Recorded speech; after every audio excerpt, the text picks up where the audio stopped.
Welcome, welcome back, everybody. Welcome to the Beyond the Bench Part 1 session of the Tides and Waves Symposium, West Africa, brought to you by SNAG.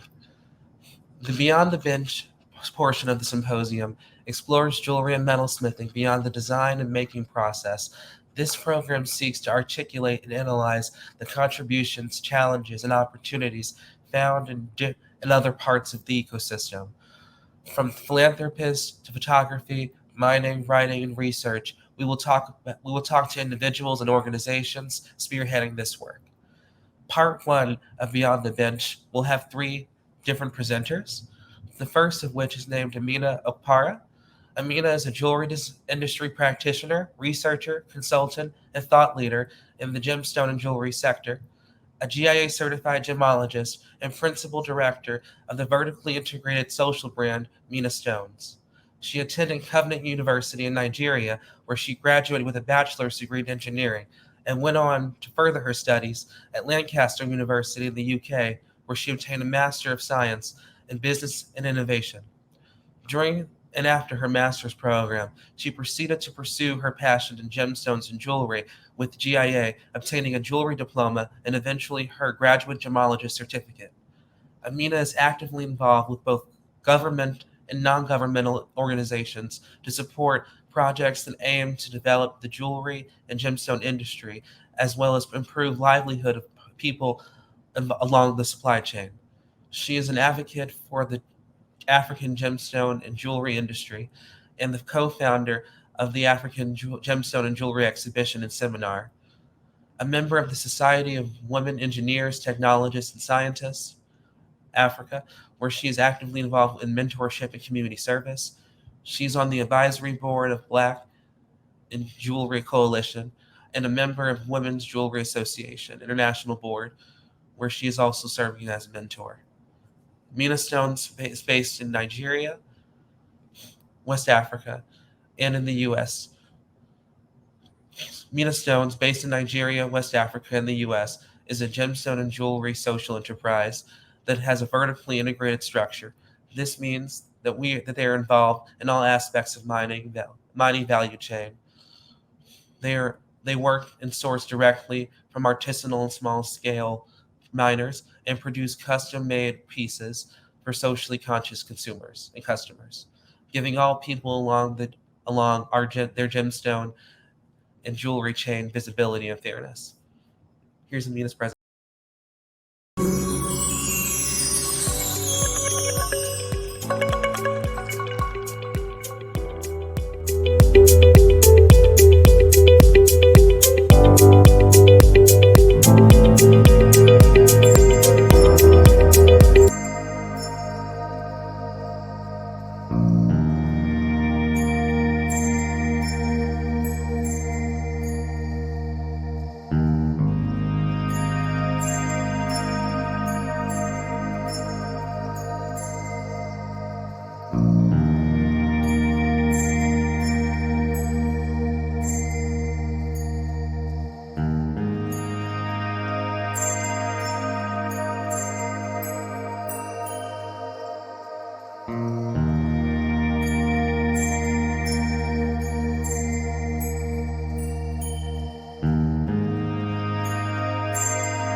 Thank you so much, Amina, for your presentation.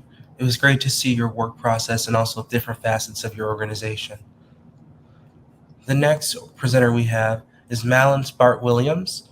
Mallence is a Sierra Leonean artist, Sierra Leonean German activist, philanthropist, and multifaceted social entrepreneur. Mallence pursued her studies in economics and finance in Paris, Singapore, and Great Britain.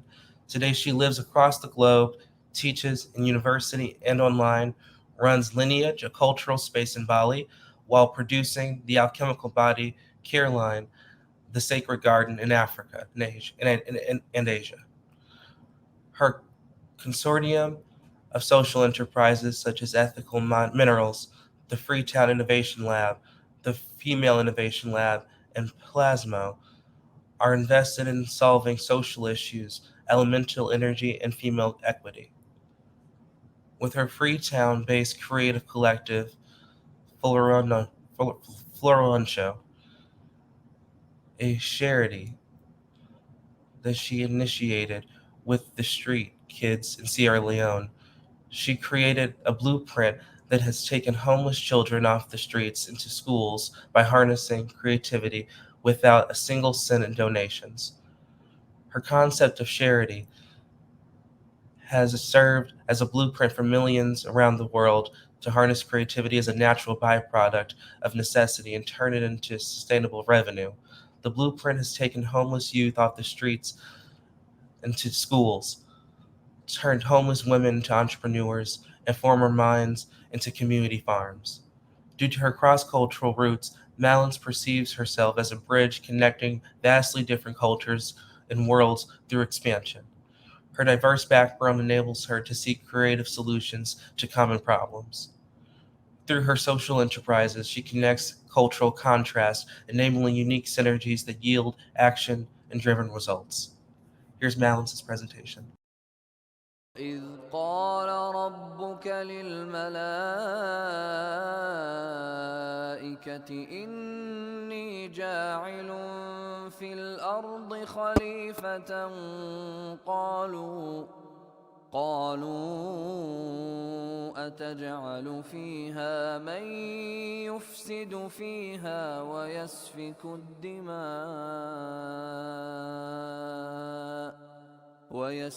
الدماء ونحن نسبح بحمدك ونقدس لك قال إني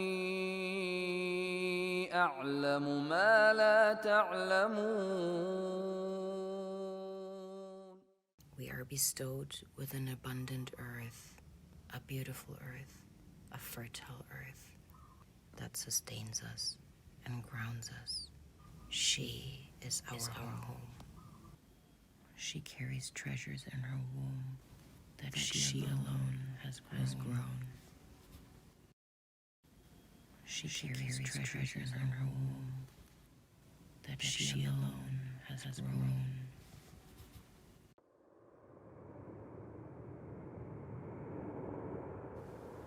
They open me, they enter me to take out what they need. They leave me open, scarred, and torn. Forever scarred, I bleed. The common denominator among mining communities across the world is the most precious minerals are mined by the poorest people, exploited due to their lack of opportunity, deprived of any chance to move beyond their socioeconomic bracket, living in generational slavery, risking their lives not only directly but generationally. Macri. Okay. But the people are more than going to implement this Macri. And first time this Macri, now we own area. Really? Even this river, they buy this Pampana river. Where they buy this Pampana river, any work going to work now, after the event time, they check the Macri. Oh my God. Pram. Then the spram. If we was now. Oh my God. Are you serious? Are you serious? This one, what? I will get a small one. it didn't get Bokuya. But later, when it did wrong, money came, all the aid done back. That's usually Agamo. Left it back. Oh, what's that?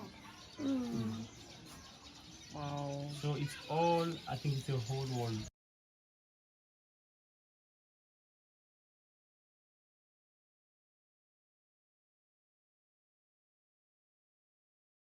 That's what I'm corrupt left always. Okay.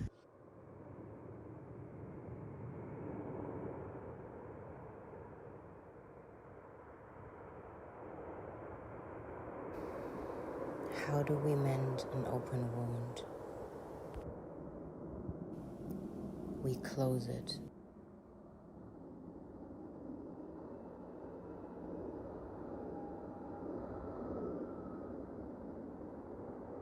We nurture it.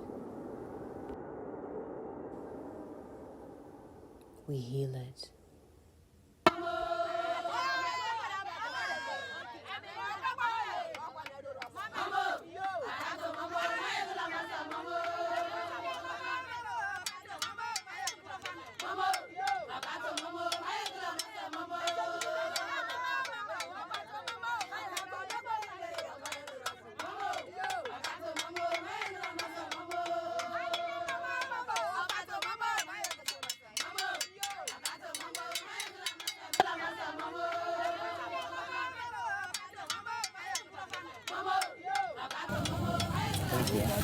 So, this is beautiful, precious amaranth. It's one of the most nutrient-rich seeds in the world of the botanical queendom. It's very nutritious for consumption. It has multiple times the amount of squalene than codfish. It also produces a very, very precious oil that I use in body care products. And today we'll plant these seeds in the former gold mine.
Thank you so much, Mallence, for your presentation.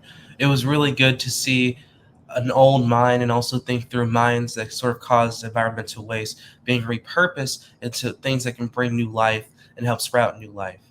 I also appreciated thinking through ethical mineral sourcing, which is a really valid and important issue that we think through today. Our last presenter for part one of the Beyond the Bench part one of some part of the symposium is going to be Adesuwa Den Princewill. Adesuwa is a seasoned energy and international law attorney, serves as the principal consultant at Rockwater International Associates, a specialized firm that assists foreign businesses looking to engage in trade with Nigeria and vice versa. Mrs.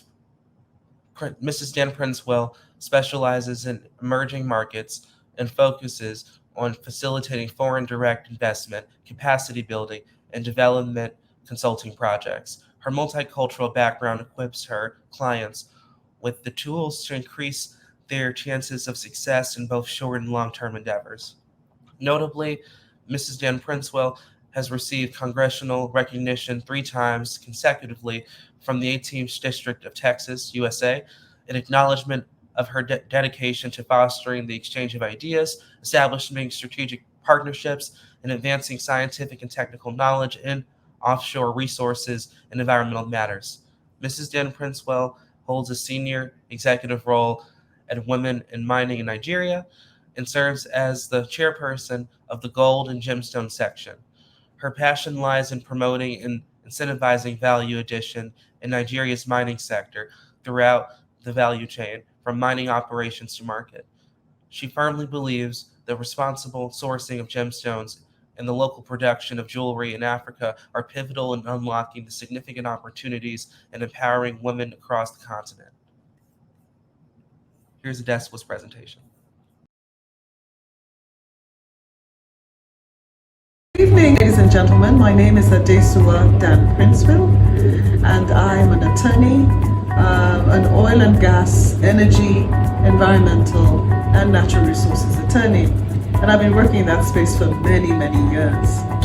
I am pleased to be on your program today, and I want to identify with SNAG, and I'm glad to be part of this community. And I'm sure you're wondering, what is an attorney doing with jewelers? Well, it's a very interesting story. I started out, looking forward to moving back home and wanting to do something somewhat different. I did mention that I am also a natural resources attorney, and my strength has been in building partnerships and synergies, especially when it comes to multicultural engagements. And it's been something that I enjoy doing. And when it came to moving back to Nigeria, there was so much that I discovered about the mining industry here. Now, on getting back, I joined the Women in Mining organization, which was founded by a strong personality who has been fighting for women's rights in this Nigerian nation for many, many years. And I think about 5 years ago or so, they decided to also try to do it the opposite way around. Rather than just fighting for rights, trying to now do more women inclusion by bringing in qualified women to take positions on boards of the mining companies, and trying to place our women in better positions. So a part of what Women in Mining does is to look at the women folk and see what we can do to assist to give them a stronger and better positioning in whatever they're doing. And this was very interesting for me. As we started the Lagos chapter, there were a few ladies that got together and decided that, look, we must find a new project, a good project to do. And Lagos does not mine any gemstones or anything, but they're big on sand, sharp sand, and that sort of thing. But it is the trade capital of Nigeria and perhaps even West Africa. So we got together and built partnerships, and we began to develop this think tank. We call it our concept partner group. We decided to start a golden gemstone exhibition in Lagos because Lagos is well positioned to do this. So we invited all our women in mining all over the country, and a lot of them came. And to our surprise, we were surprised to find out that there were so many wonderful gemstones that people don't even know that we have. And so this whole conference was geared towards unveiling golden gemstones to our people, and it was a successful event. Now this year we're having our second one, and what is exciting about it is that we were endorsed by the African Union under the auspices of the African Mining Development Center, and they put together a program called AGEC, which is the African Gold and Jewelry Conference and Exhibition, of which we are now part of. So there are 5 countries in Africa that have been earmarked for this, and Nigeria will be having, well, by now, by the time you watch this video, it would have happened a couple of days past. So we're excited to be hosting this event. People are coming in from all over the world, especially Africans. The idea is to have fashion and jewelry come together. We call it fashion and jewelry fusion. So we're going to have one of our iconic designers, in this case it's Mr. Bakare. He's one of our fashion icons. And an opportunity came up for us to make the crown. That crown was made by Nigerian artisans, Nigerian gemstone miners, Nigerian facetors, Nigerian designer, Nigerian jeweler, and they all put it together to come up with this beautiful crown. So we are hoping that we can do more and more of that, where we will be using our own local gemstones and gold and silver to make our own jewelry, and we will be able to continue to pair our fashion with our jewelry, with our music, and we're excited about this. We hope that a lot of Nigerian jewelers that tend to go abroad to buy their wares, to buy their jewelry, will start buying their jewelry locally. Something that our parents used to do, our grandparents used to do long ago. I want to say thank you for letting me on this program. I'm very happy to have been here, and I hope that by the next time I perhaps come on, I'll be able to tell you more about the progress we have made in this sector. Thank you very much. Thank you so much, Adesuwa. That was a powerful presentation, and I really appreciate learning more about the processes of your organization. That concludes part one of our Beyond the Bench program. We're going to now bridge into a 20-minute break, which we'll come back we'll reconvene from at 4:10 Eastern time. So that's about 20 minutes from now. I'll put that in the chat as well. But we'll reconvene here to see part two of our Beyond the Bench program. See y'all soon in about 20 minutes or so.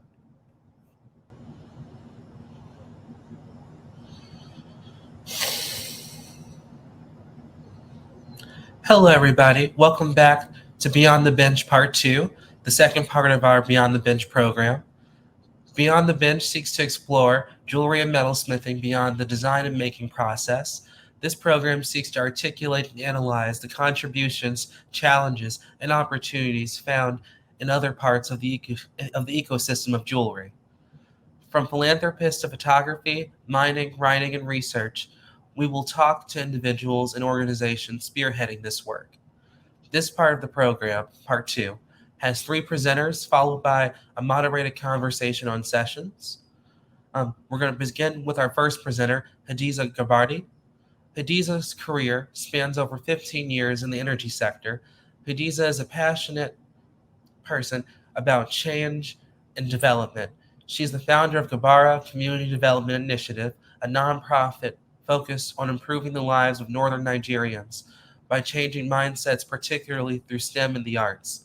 Hadiza's focus in the arts is to support indigenous talent in the visual and performance arts spaces and promote their exploits on a global platform.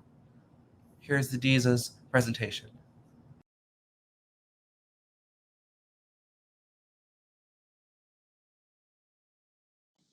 Hello everyone, my name is Hadiza. I'm the founder of KCDI, Kabara Community Development Initiative. We are a STEM-based organization and we're focused on improving the lives of people in northern Nigeria, particularly women and young girls. We do this by focusing on skills acquisition and we facilitate practical industry knowledge transfer through community development and engagement.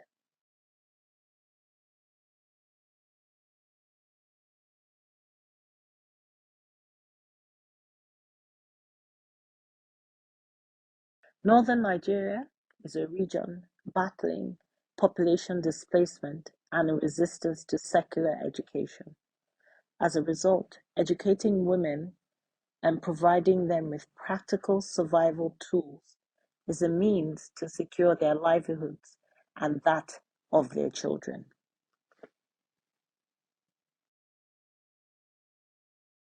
State in Nigeria with over 20 million people.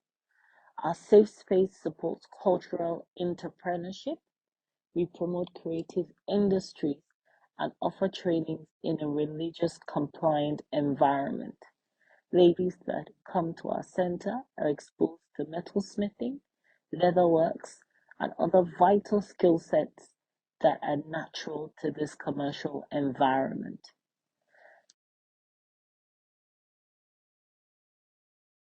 Metalsmithing is a hit with the ladies over here. Our culture is heavily steeped in ornamenting. The jewelry maker and her networks can create an almost end-to-end transaction from production to sales. Resident with us is the only female metalsmith in Kano. She's not indigenous to the region, but she's passionate about building a body of female metalsmiths in the region. The pictures in our presentation show some of the works that the women have created with metal. Our programs are well-rounded, and we offer these trainings and support the women by teaching them basic mathematics to help their trade. We also hold a monthly entrepreneurship market where they're able to sell the goods that they've created. What we hope in the not too distant future is to strengthen partnerships and collaborations within the industry to expose these young women and ladies and be able to provide them with training to become reputable goldsmiths.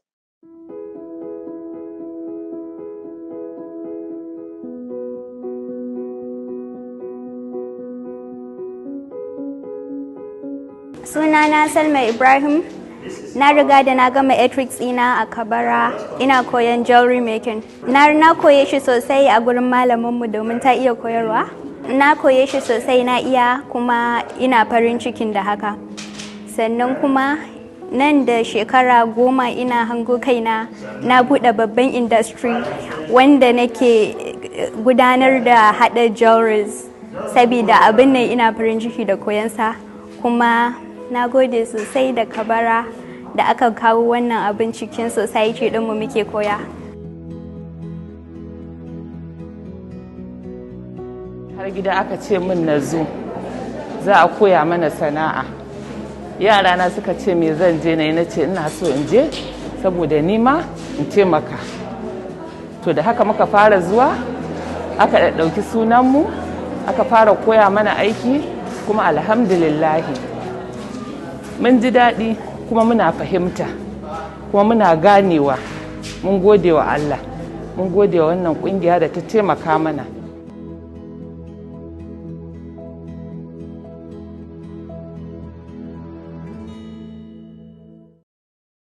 Thank you.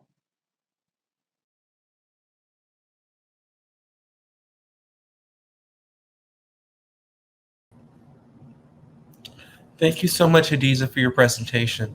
It was really good to see your impact that the impact that your organization is making on the everyday lives of women. It's really powerful. Our next presenter is Mazzi Odu. Mazzi is a writer, editor, and cultural consultant based in Lagos, Nigeria, of Ugandan descent. Her work has focused on fashion, design, art, and food, and the way that cultural identity is informed and evolves through the usage and meaning we place in the items we wear, use, or indeed consume every day. Her written work has been included in a number of international publications, US Vogue, Wallpaper, and Vanity Fair, just to name a few. She's also written for exhibitions in Berlin and London. She has also acted as a speaker and moderator for global design-focused events, including NYC Jewelry Week and Gold West Africa.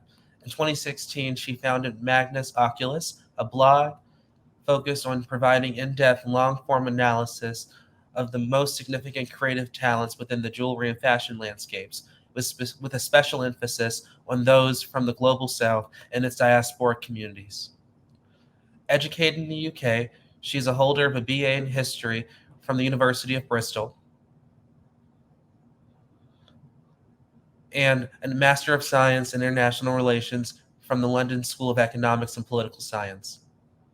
She is currently working on a book on contemporary African jewelry.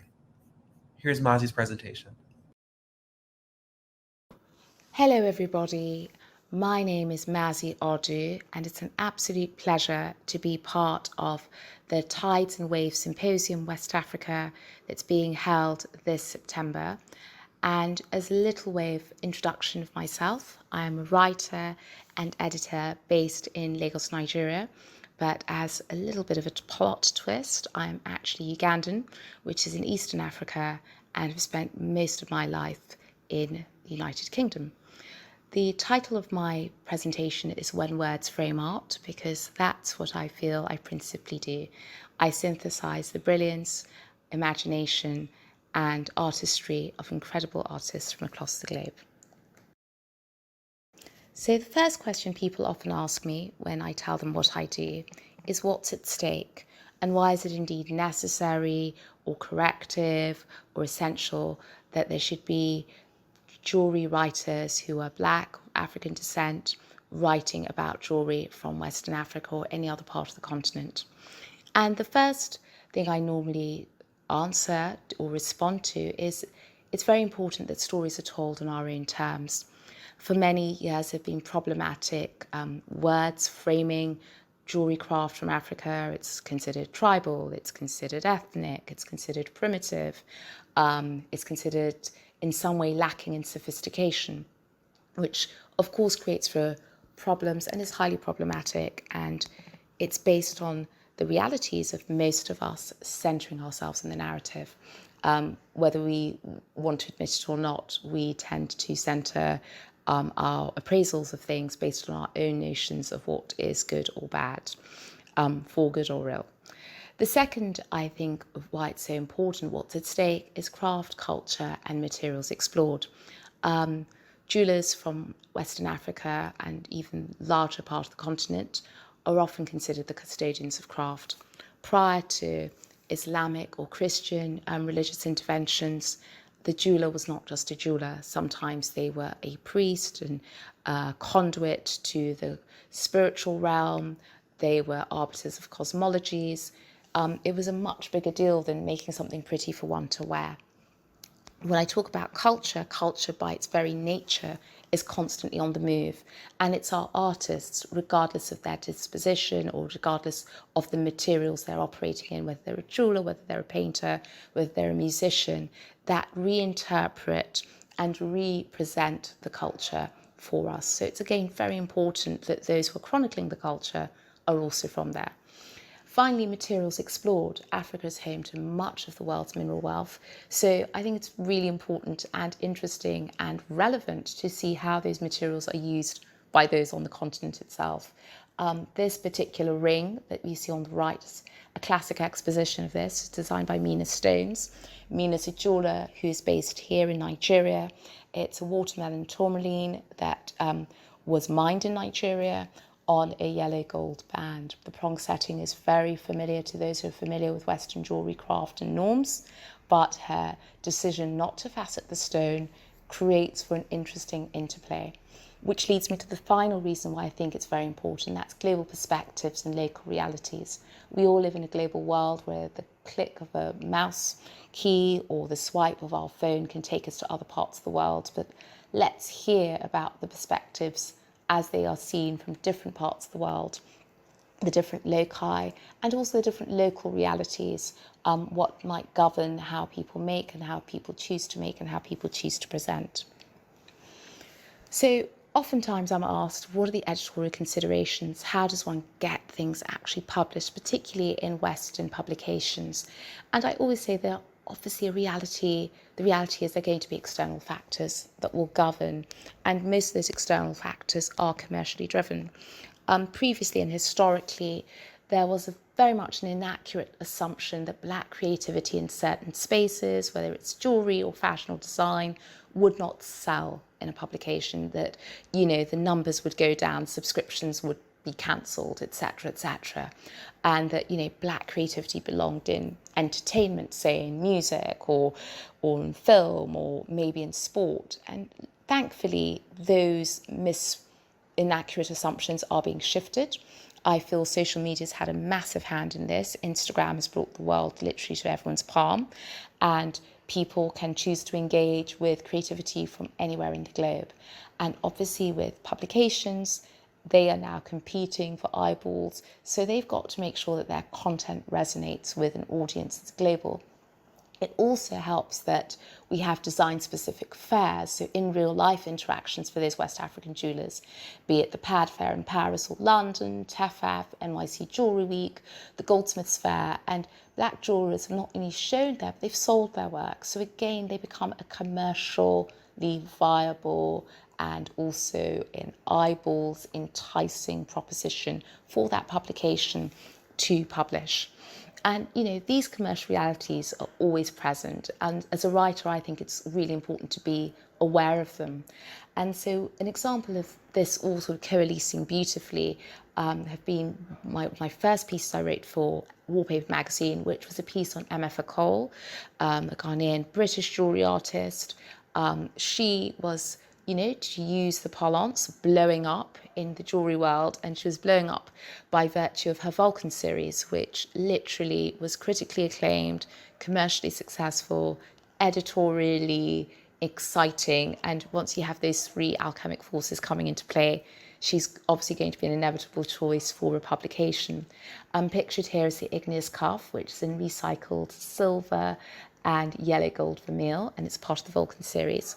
And on the next slide, we have her Vulcan ring, which is now part of the V&A permanent collection. And we also have her flow rings, which use SMO, which is single mine origin gold, and black rhodium. And speaking to materialism, that's really important because you have a transparent supply chain in order with SMO. The gold can literally be sourced at the exact mine it came from. So all of those conflicting issues people often had with West African jewellery, with blood diamonds, etc., are immediately removed. The next editorial consideration is often who one is writing for. And an example of this are jewellery artists I've written for in two instances, Maturi Jewellery and Van Lelles Diamonds. So they're two jewellery houses with two African female founders, which immediately makes them very exciting. And also the fact that they're creating fine jewellery, so, you know, red carpet where ready looks is also going to make them very exciting from an editorial perspective.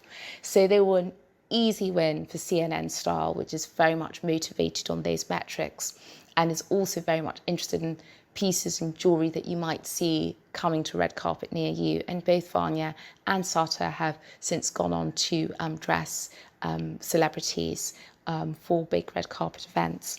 So I also wrote about these two jewellers for the Business of Fashion, and in that business I unfortunately don't have a screen grab for that article because there's a paywall behind, but you know, if you subscribe to Business of Fashion you can read it.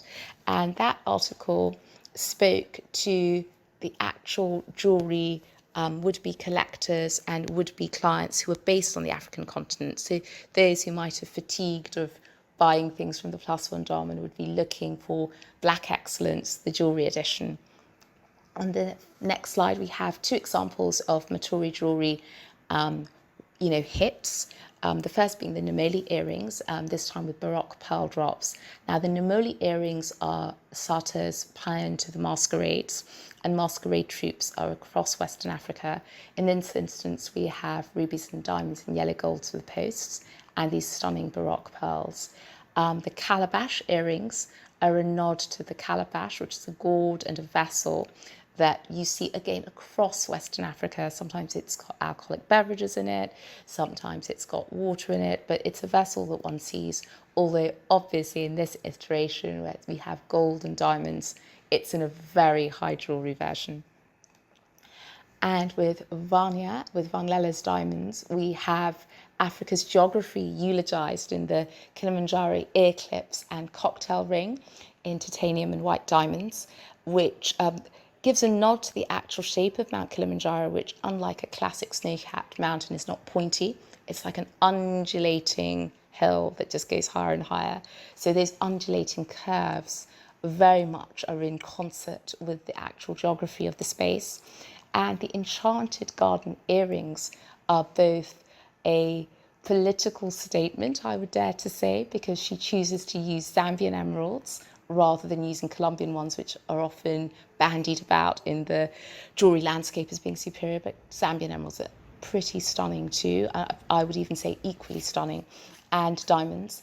But then also the flower motif is a riff on a wax print fabric. Wax print is again used across Western Africa in people's everyday attire. Wax print fabric, vintage wax print fabric that Vanya had in her family collection, and she chose to use as the motif to create this absolutely stunning piece.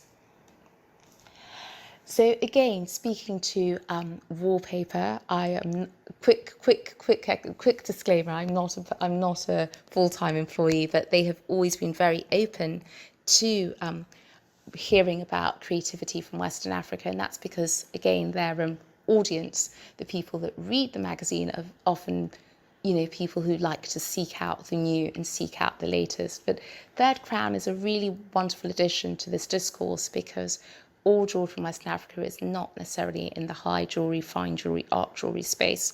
We do have art jewellery or jewellery artistry that's the more affordable price bracket, and Third Crown very much sits there. Third Crown also speaks to origin stories, because Kofi and Kristen, who are both partners in life as well as partners in business, are from two different sort of migration narratives. Kristen is from the Caribbean, so that's in essence forced migration as a result of slavery, and Kofi is from Ghana. And with Third Crown, they have fused both of those normative concerns, both of those design intentions and rationales behind wearing jewellery to make a really stunning series of collections. And pictured here are the Marcy, both as ring, cuff and bracelet, and they are all brass, gold-plated brass. Speaking to culture being expanded upon and made more abstract for modern Moors, we have Ivorian jewellery brand Ohiri, and Ohiri have done a riff on the Adinkra symbol. Adinkra symbols and Adinkra symbols come across the Akan people, who are found in both Côte d'Ivoire, Ghana, some parts of Togo. And what she has done is she's made a more abstract crocodile form. So those who know Adinkra symbols will immediately know what she's referencing, but she has created something unique and also something speaking to how culture is an ever-evolving conversation with its custodians. I've also had the good fortune to write for very much industry-specific publications, and the Goldsmiths Company is one such community. As its name implies, it's been going since the 14th century, although their website obviously hasn't. And they have on their website a section called Goldsmith Stories, which speaks to crafters and makers, mainly based in the United Kingdom, but also further afield, doing really interesting things with gold. And I interviewed Jarrett Oloye, who is Nigerian by birth, but now based in the United Kingdom, and her pieces, all handmade, this have really been, again, critical acclaim and also very highly collectible. She has featured a number of exhibitions, including most recently Brilliant in Black, which was at Sotheby's in New York and also in London. And to the left is her Full of Life brooch, and the weaving technique, which is of her own design, of her own creation, is still a little bit of a nod to the weaving heritages that you see across the Yoruba people, which is her ethnic group in Nigeria that she's from, but making it her own as a result of movement, making it her own as a result of learning goldsmithery from all aspects and creating something that is distinctly hers. Similarly, Ifeanyi Oganwo, who is an architect but an interdisciplinary designer, he also makes some furniture and objects. He created the Cityscapes earrings, part of collaboration with Elisabetta Cipriani Gallery in London. And they are a love letter to the incredible cities he's had the good fortune of living in. He lives in London now, which is also by a waterway, lived in Lagos, which is,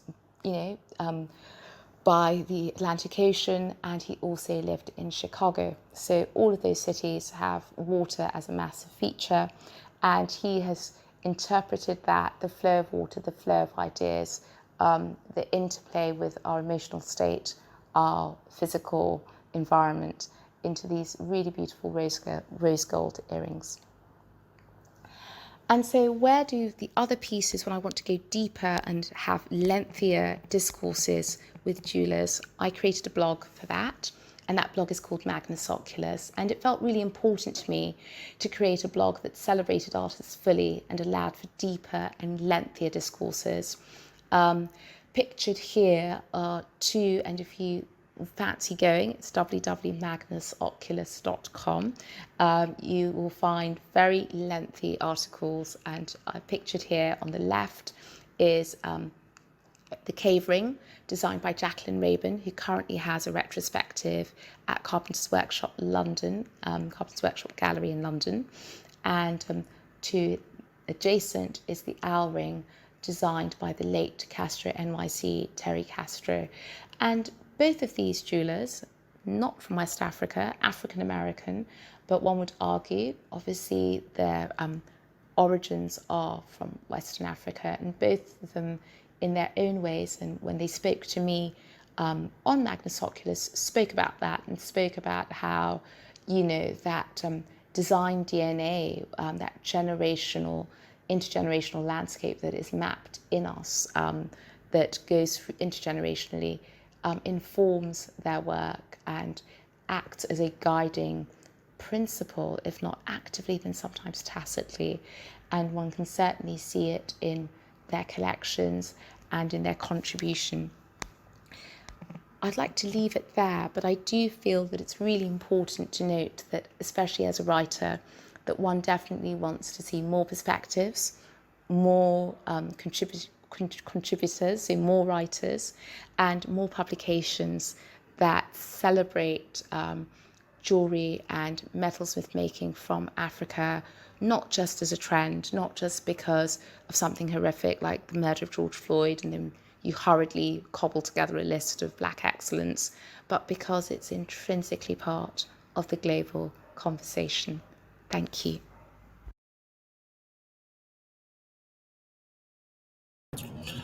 Thank you so much, Mazzi, for that marvelous presentation. It was really great to hear you talk about jewelry in more of a sort of interpretive lens. And it was really great to hear you contextualize a lot of the decisions made by a lot of the jewelers. And there was many of which we've seen during this symposium. It was really great to see. Thank you so much. Our next presenter for this part of the symposium is Ifebusola Shotunde, who was born in 1995 in Nigeria and is a photographer, graphic designer, and filmmaker. Shotunde's works illustrate his keen interest in the human mind and ways of fortifying communal and interpersonal relationships. He began his image practice in 2012 working on experimental objects in the fashion industry as an apprentice turned collaborator to Kodara Inyasa. Shotunde eventually pivoted into documentary work where he developed an inquisitive approach to capturing vigor and beauty in the mundane. His interdisciplinary experience in design and photo coordination is evident in the delicate compositions he employs in his photography and filmmaking. Shotunde's academic background is in business administration and management and criminology and security studies. He dedicates his time towards exploring the world and educating people on the power and importance of expression through image making. Here's Shotunde's presentation. Hi, hello. I'm Ifebusola Shotunde, and please pardon me if it takes a bit of time for me to get to my point. But yeah, I'm Ifebusola Shotunde, and I'm a photographer, a graphic designer, a filmmaker, and I would say like a creative explorer of some sort. And today I'll be taking you guys on like a virtual tour of my pictorial on Phil Omodamwen's foundry. But before that, I'd like to say the reason why, or how I met, or how I found Phil Omodamwen's foundry. So I was having a conversation with a friend who runs a fashion studio, I would say, called Lagos Space Program, and he was sort of like working on a collection for a prize, and he wanted to document the process of making these bronze accessories that he wanted to accompany his clothing, and so he commissioned me to spend 2 days in Benin City.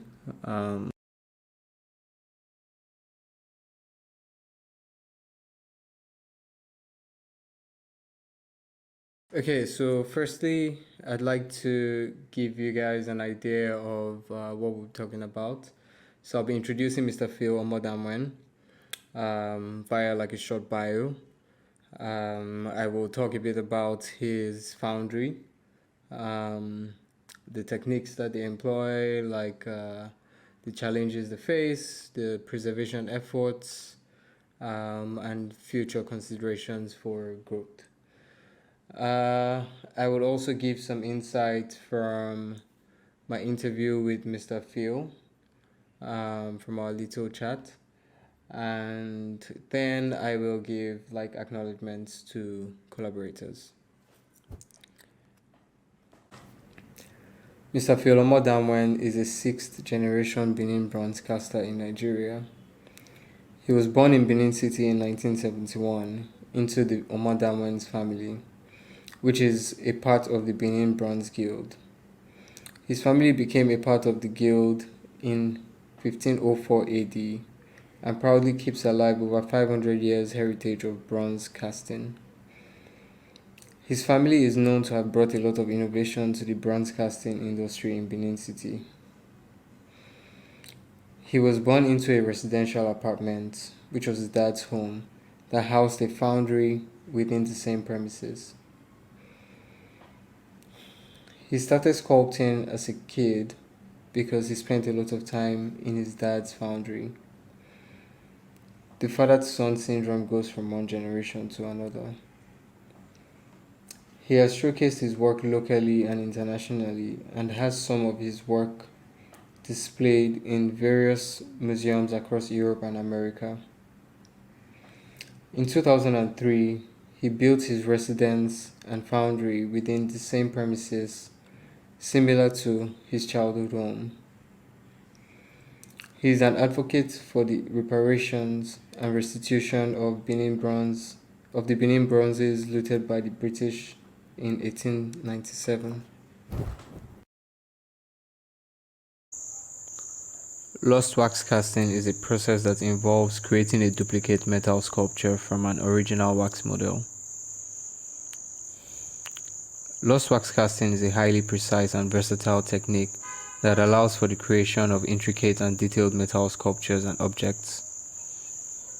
It has been used for centuries in various cultures around the world and continues to be a popular method in both traditional and contemporary metalworking. This is the technique adopted and practiced by Phil at the Omodamwen Foundry in Benin City. Okay, so what we're looking at in the first photo is one of the workers at the foundry attaching runners to the wax model, which was sent by the artist. What the runners are, the runners are little sort of like wax molds. You can see they're sort of like rolled into I wouldn't call them strips, but like little like wax wires. um, and what they do is, the significance of the runners is they create space for the wax to run out when the cast is heated. And you would understand a bit more as we proceed. So in the second photo, I just wanted to give like a bit of context. I know you can't really see the fire, but he's sort of like, he has this stick which is like burning in the fire, and he's using to like melt the runners onto the wax model. I'll talk a bit more about why they use POP in a bit. But here you can see this is the mold making process. And so he has created like a little, what I call it, like a little rectangle, where he's going to pour POP onto the wax. And here you can see this is the POP in the photo on the left. So that's the POP being binded with like a metal wire. And here as well, same thing, binding of mold. And then here what you're seeing is, so you see on the photo, in the photo on the left, the boy is sort of like coating the string, the binded mold. And in the next photo you can see they've stacked all the pieces, all the rectangles, or all the molds, and they're preparing them for wax elimination. And wax elimination is basically when they heat up the molds for the wax to melt and drain through the runners. And if you see on the photo on the left, or in the photo on the left, the first rectangle from the left side, you can see some of the runners sort of like sticking out, and that's where the wax is going to be eliminated through. And here you can see the fire is lit already, and this process is going to take about 2 hours. So they're going to burn the molds for 2 hours. Next slide brings me to a very interesting part of the process, which is the sort of like recycling aspect of things. So here you can see some scrap alloys. You can see some bronze tap heads, there's some brass in there as well, and there's some tin in there. And these three sort of components are what you sort of like melt together to get bronze. And so in the next photo you can see them sitting in the oven, and the photo on the right you can see when the oven is lit and burning. And this process also takes about 2.5 hours to melt all of these into. So here we see preparation for metal casting. So here the fire is out, so they put out the fire, where the fire that they were using to eliminate the wax. So now all the wax has run out. You can see on the photo in the photo on the right, you can see those holes, or the spaces where we had the runners before. Now you can see they're sort of hollow and dark, and that's where the wax was eliminated through. In the next slide we have the metal casting. So here you can see they've set all the molds upright, so that they can pour the melted like metals into the runner holes. And on the right here, I just decided to like give a bit of like detail as to what it really looks like up close. Over here you can see now they're getting ready to take the bronze pieces out, and they call this the cooling and removal of metal casts. And here you can see they use different kinds of tools just to sort of like break up the clay, remove like the wires, and to get to the pieces, the bronze pieces. And over here you can see some of them like still like there's still a lot of like POP inside most of it. Can't really tell what it really is from here. Here you can see one piece that's been pulled out of the POP, and now we're taking the pieces for finishing and patination. And finishing and patination is basically the process of getting the pieces clean and shiny and getting them to the desired outcome. So you see they use like different kinds of tools as well, and over here on the right you can see that he's firing up one of the pieces, and that's because that one had, so when they're sort of like breaking, like you see the guy on the left is chipping the POP off and chipping off like every other thing that they don't need. That's not part of the design. So sometimes like they tend to break the bronze piece and they have to sort of like mend it, and that's what you can see is happening on the right.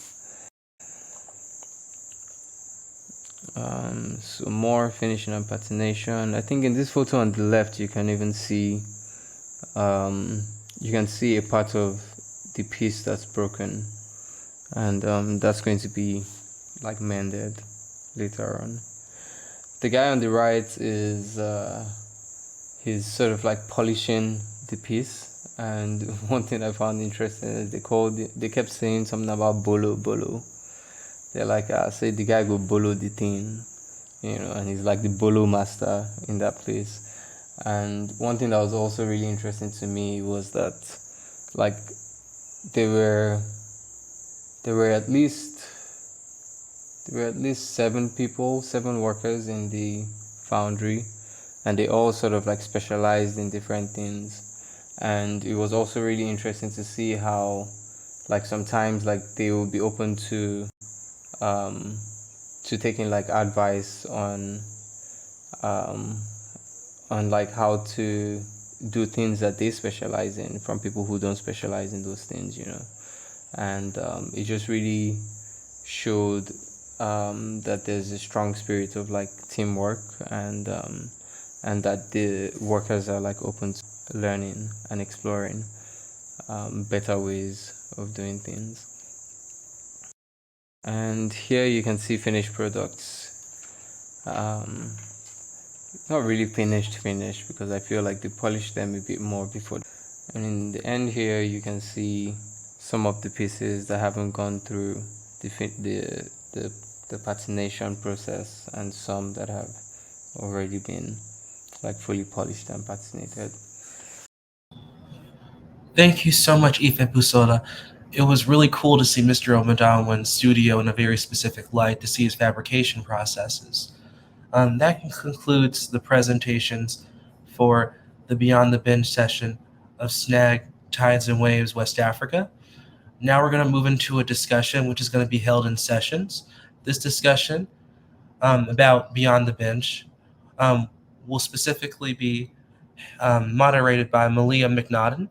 Malyia is the founder and the owner of Made by Malyia, a familiar yet unexpected and utterly versatile jewelry brand.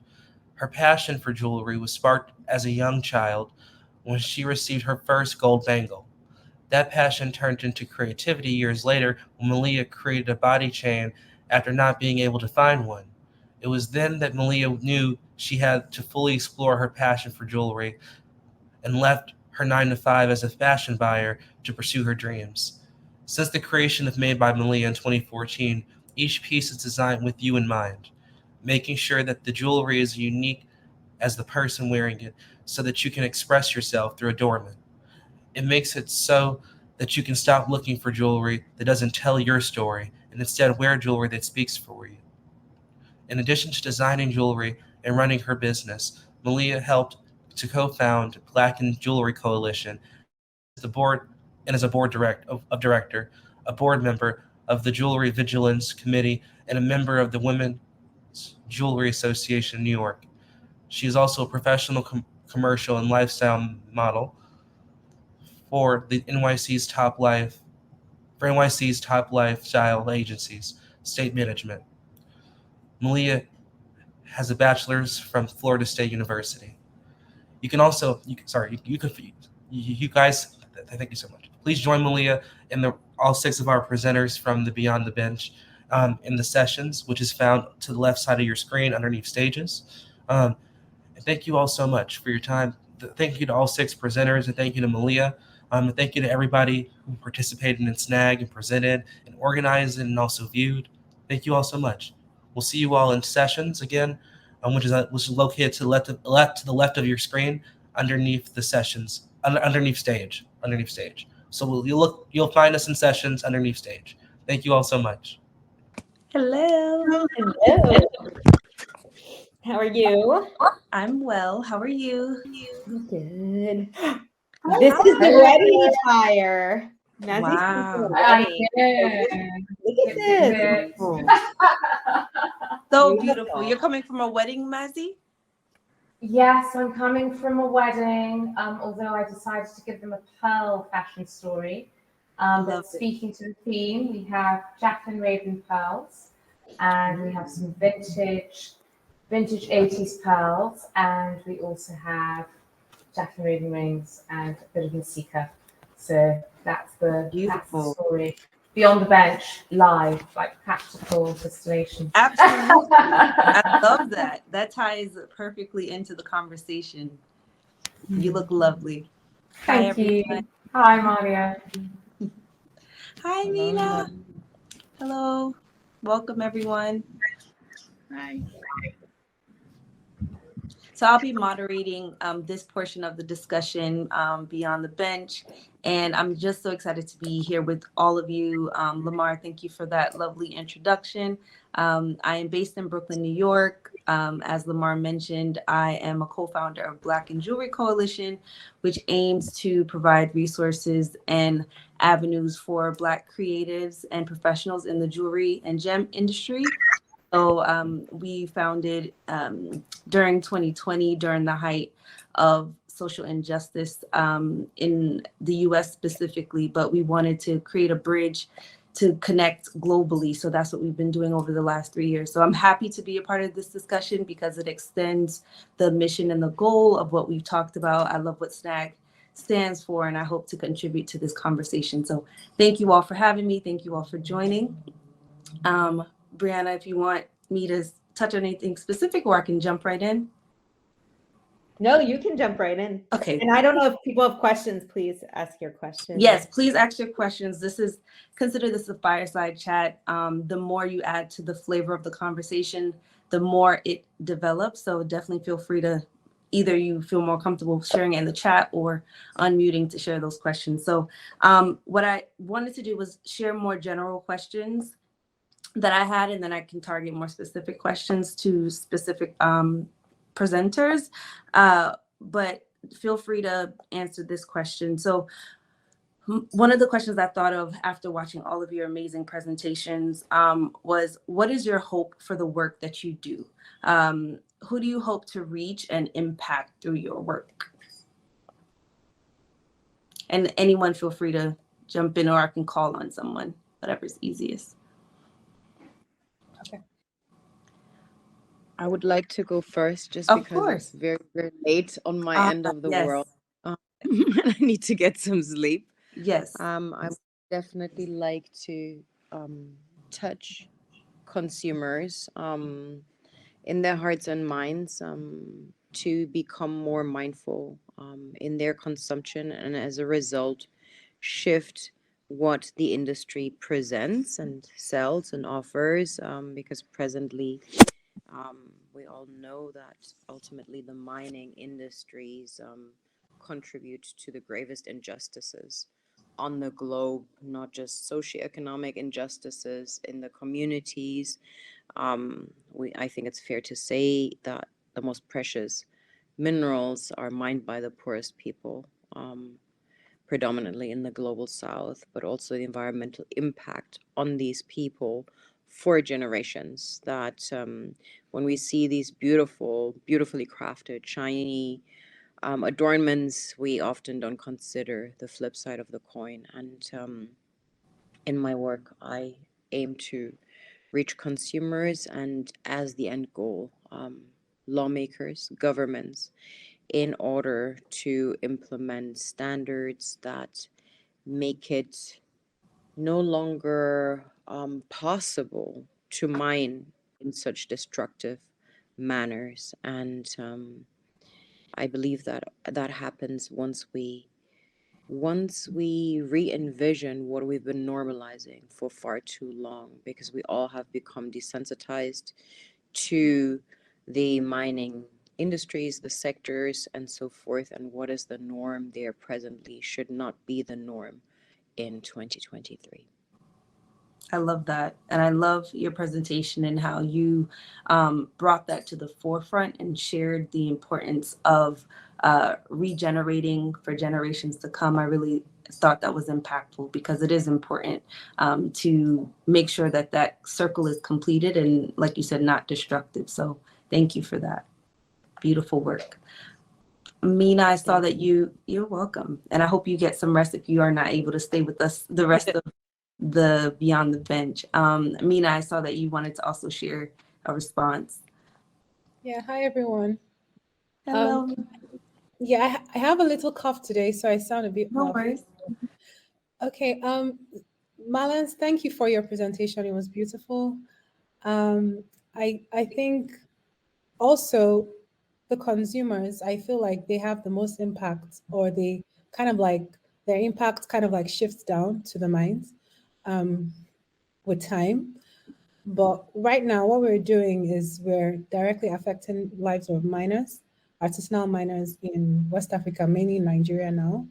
And what I'd like to see is that rather than just have like projects and one-offs where, you know, they say the World Bank has a project, the UN has a project, these projects come, they go, and then there's no sustainability in the, you know, what they've put on ground. It's an abandoned building, or it's just never continuous, right? So what I'd love to see is like more efforts towards long-term, you know, projects, or just support, as we call it, that will enable some of these guys have like long-term livelihoods or things that they can rely on with their families and the communities. So for me, that's what it will be. And then of course with the artisans that work with us, everything kind of fits through, because when you have a sustainable and, you know, good structure on ground in terms of upstream, it kind of flows through the entire supply chain. So yeah. I agree 100%. And I love that you and Mallence, as well as the other presenters, are not just speaking on this topic, that you're actually taking action and impacting in the ways that you see most fit. You're not waiting for anyone else. And I think that that's beautiful. And we hope to amplify that so that more people see the importance of that contribution. So thank you for all the work that you do and for your response. If anyone else wants to respond to that initial question, or I can move on to the next one. Yeah, I was just very quickly, Malyia. I'm sorry? Is it possible for us here to also connect future forward, maybe through email or something? Absolutely. I'd love that. And I can connect you all too, because I have all of your emails. So that would be amazing. I will do that. Thank you. Thank you. Very quickly to your first question, Malyia, so you can move on so we don't miss some of the people who are here on later time zones. My hope for my work is that, as I said in my final slide, that this isn't just a trend.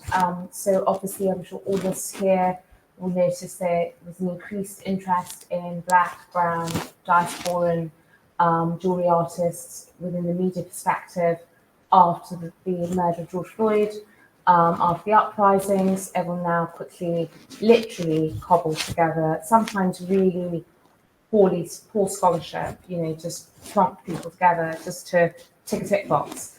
For me, it's very important that it goes beyond a trend. It's also very important for me that there's a multiplicity of voices.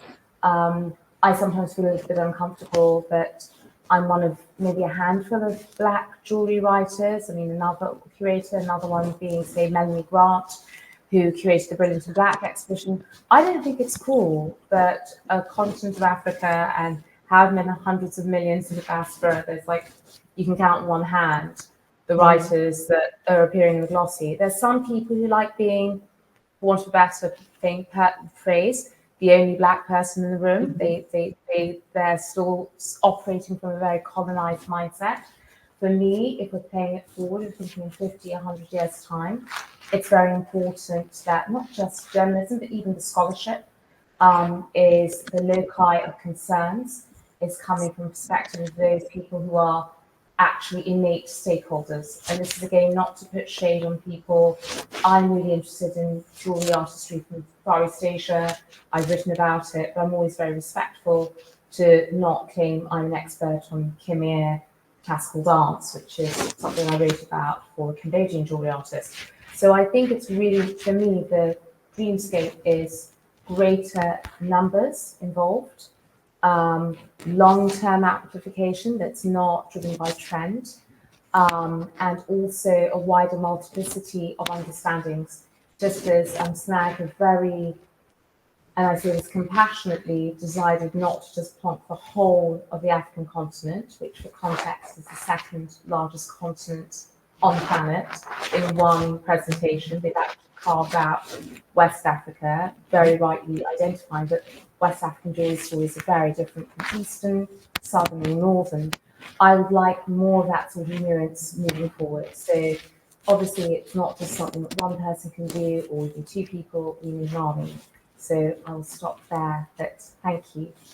Beautifully said, beautifully said. And you touched on something that I really enjoyed a lot about your presentation, in that there needs to be diversity in the voices that speak to this topic, because it like you said, it's not fair that one person is representing a whole continent or representing a certain part of the diaspora. So I love that you spoke on that, because that's something that I experienced as, someone from Caribbean, Jamaican descent, who visited Ghana in 2019, understanding the connections that we have, but understanding that I may not be versed in all the aspects that affect the continent. So I love that you said that, because that's something that's very important to me as well.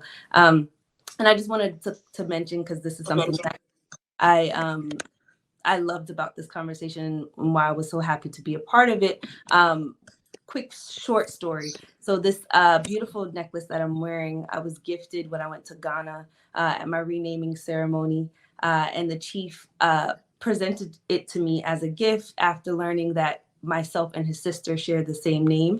Her name is Afia J, and my new Ghanaian name is Afia J as well, which means the last of 5 born.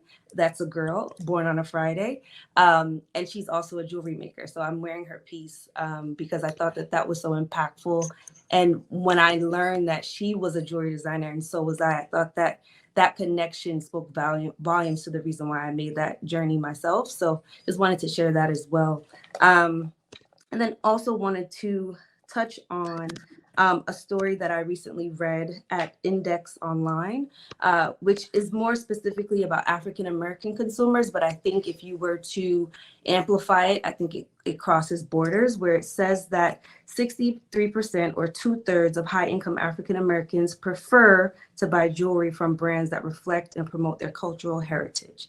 So Mazzi, I know you spoke about the cultural importance of designers and why that's important to amplify that. So I thought this article really spoke to that, because we know commercial viability is important, but there is a consumer saying that they want to purchase from people that identify with their cultural heritage. And so I thought that what you were speaking about in your presentation really highlights the fact that that part of the sector is being ignored, and these consumers are saying they do want to spend their dollars, but they need help finding those creators. So Amina, I know you create beautiful jewelry as well, and so how do you all think that that can be bridged? How do you think that that gap can be closed so that these consumers that are seeking out people who reflect their heritage can connect with them and support them? Amina, do you want to speak first? Because I think it's really important we hear from the maker. You can go ahead, Mazzi. Hi. So I think so it's really interesting that you say this, and Malyia, a lot of the jewelry artists I've had the good fortune to interview, like yourself, for NYC Jewelry Week, and the ones I referenced in the presentation, Sata, Vanya, Akibehi, Chariot. What's really interesting is that when you delve layer 2 and ask them about the consumers or the collectors, the people who seek out their jewelry, it doesn't necessarily marry with those facts of 63% of people wanting, African storytelling in a fine jewelry or an artist jewelry or, a high jewelry iteration. And I do think this is where storytelling becomes so important, and having a multiplicity of voices. So whether it's, you see certain platforms where the jewelry artist has the good fortune to be featured there, their sales will go up, or their reach will be wider. If you get your pieces on certain celebrities or certain influencers, the traffic increases. So I do feel it's a combination of people hearing more about these jewelers, these makers, someone like your kindred sister, who is both a maker in Ghana and yourself. I mean, maybe a collaboration is in order. People already know about Malyia, people know about Made by Malyia, people know about progression boots, people already know about the pieces that you've created and have a bit of a cult following. So I often encourage makers. I also think sometimes as well, speaking to Amina's work, Amina's stones, jewelers that use gemstones that are local. So sometimes that can also be a really compelling narrative, especially as people now thinking more sustainably. Do I really fancy getting, Burmese rubies, or things that, have been flown across the globe to have a beautiful piece of jewelry, and then you might be based in Lagos like myself and get a custom piece that's made from gemstones that mean stones have both sourced in Nigeria and then made something really beautiful. But I do feel there's often a disconnect between connection. I also think, interestingly enough, there's sometimes an unfair perception within retailers, so conventional retailers rather than e-retailers, where I've heard from a lot of jewelry designers, creators, really horrible terms if you want to get into a shop or a store, consignment, which is kind of messy. It's almost low-key saying that you don't trust stuff yourself. So rather than actually buying the collection and having faith in that collection, which if you're a small independent maker, it's going to mess up your margins. So I do feel that sometimes bespoke fairs, which I spoke to, things like CAD, things like TEFAF, though it's a crazily high price of entry, everyone who goes there is very interested in buying jewelry. So presumably you're going to get more sales than this speculative stuff where you're going for the mass-use market.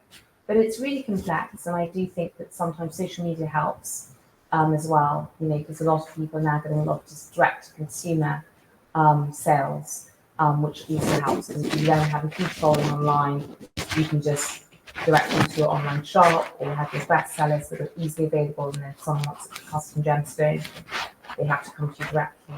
But I do think, the idea of communicating to the audience is the sort of missing piece of the jigsaw, and also in real life retailers supporting and trusting that those African jewelers do have a market. I love that. Hadiza, yes. Thank you. Yes, just to highlight from a different perspective, or a lot of what has been discussed here. Thank you everyone anyway for being here. It's been exciting. I've learned so much about different cultures and different perceptions. So it's been a learning process for me. I really enjoyed it. Thank you everyone for your presentations.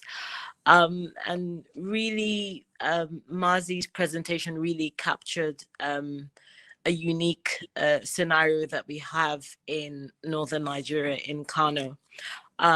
Just to speak to your question, a lot of the jewelry that comes into that region, particularly in the core north, is brought by men who are just businessmen. They don't sort of have a selection about what is fashionable or what women would like. I personally can't buy jewelry in Kano. I find it largely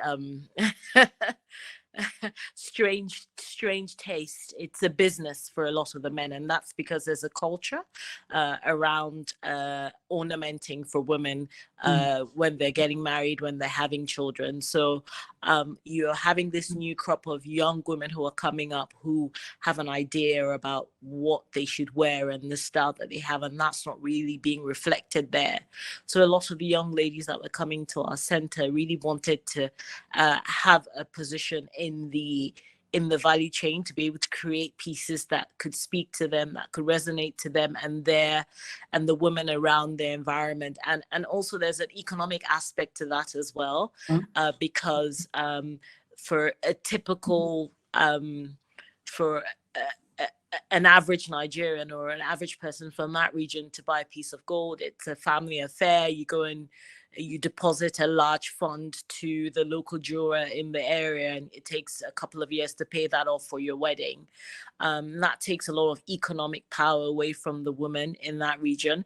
And so this is really a means of helping them to create their style, but to also have a saving mechanism and also be able to control their income and their livelihoods and create their own unique style as well, which is being lost in translation, because you're essentially Nigerian, you have this strong culture and history, but you're wearing jewelry that has been designed in other countries, and you can't really resonate with that. And also the quantity as well. If it's coming in with large dealers and it's coming in at a very large amount, and then, for example, we'd find that the younger girls really liked really dainty pieces, and they weren't so struck on having, they would like to mix gold with other sort of precious stones or other sorts of metals.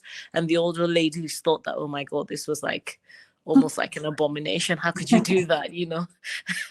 But a different style, but they would never find that. They would never find that in the market. They wouldn't be able to sort of stack up their trinkets because of this. So I think there are different faces to it.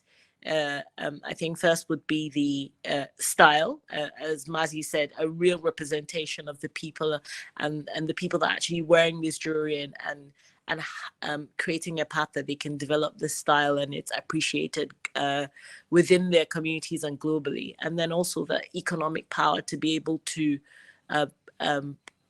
decide to be at any part of the value chain you choose to, not just to be at the recipient end that usually has a mortgage style structure to how a woman participates in the market.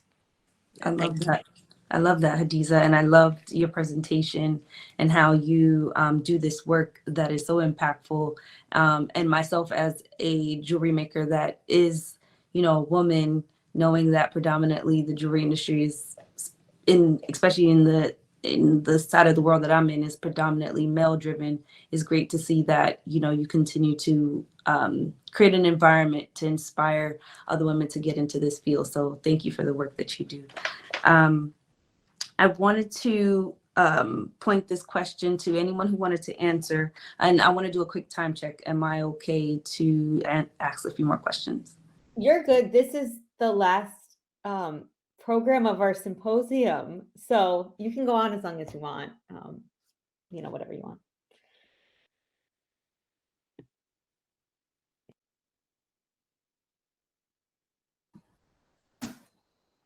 Uh-oh.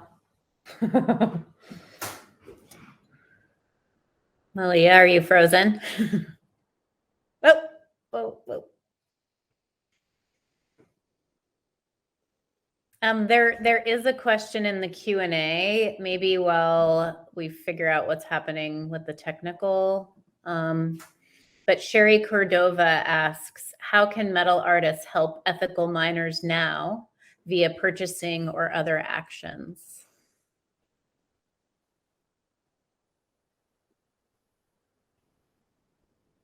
Okay. I'm not sure what's happening, Bree. I don't know if I'm frozen. Right? I don't know what's happening. I know. I've been rebooting a couple times. I know Ifebusola is trying to get in and having issues, and I just asked Sherry's question, but oh, there's Malyia. Woo! Hello. I don't know what happened. It just recalculated itself. I'm having issues too, so it's not okay. No worries. All right, I'm glad I'm back. A question was just posed. I wanted to make sure I didn't. There's a question in the Q&A from Sherry Cordova. How can metal artists help ethical miners now via purchasing or other actions?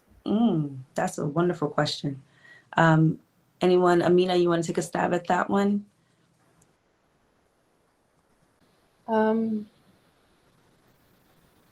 So we actually do offer, and Malyia, you know this, we offer loose gemstones that we source from mines that we work with in West Africa.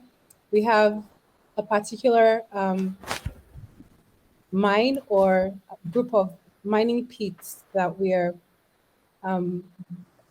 working with people in the West, collaborating with them to provide tools, safety gear, trainings, and all that to the miners. And we have a very solid relationship with this mine. So there's a whole story behind that. And we have all these beautiful sapphires coming out from that mine. They're blue greens, they're yellow greens. I mean, if you follow us on Instagram, we post a lot of the sapphires that come out from those pits on our Instagram.